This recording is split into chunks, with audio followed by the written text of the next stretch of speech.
Nommée Opération Aobi, la nouvelle démonstration de force de l'opération de la force conjointe du G5 Sahel a finalement vu le jour le 1er novembre 2017. Composée de soldats du Mali, du Niger, de la Mauritanie, du Burkina Faso et du Tchad, les différents contingents ont été déployés dans la zone transfrontalière entre le Mali, le Burkina Faso et le Niger. Le G5 Sahel, c'est une force de 5 armées africaines, appuyée essentiellement par la France qui prend son destin transfrontalier en main pour conduire les opérations antiterroristes. Aobi en est une expression.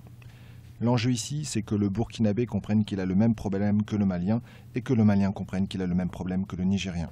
Le succès viendra de là.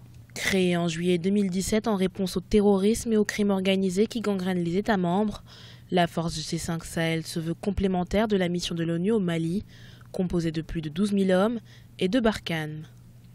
Initialement évaluée à 450 millions d'euros, puis revue à la baisse à 250 millions face aux difficultés de financement, le budget annuel est d'actuellement 108 millions d'euros.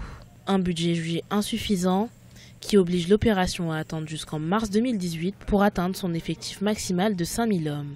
On sait que les pays qui composent ce G5 Sahel sont des pays qui ont déjà des insuffisances du point de vue de leur capacité matérielle opérationnelle à faire face au phénomène du terrorisme. Les effectifs n'ont pas été complétés, mais surtout la formation n'a pas été faite du fait d'insuffisances budgétaires dans les pays concernés. Ce n'est pas la mise en commun des efforts conjoints de ces pays qui va automatiquement faire améliorer leur capacité opérationnelle. C'est pour cela que le recours aux partenaires étrangers avait déjà été annoncé par les chefs d'État lorsqu'ils ont créé le G5 Sahel. Si on s'en tient seulement aux contributions de ces pays, on craint fort que cette force ne puisse être assez efficace. Un volet parallèle nommé Alliance pour le Sahel devrait s'attaquer à la question du sous-développement dans la région, considérée comme l'un des principaux foyers du terrorisme.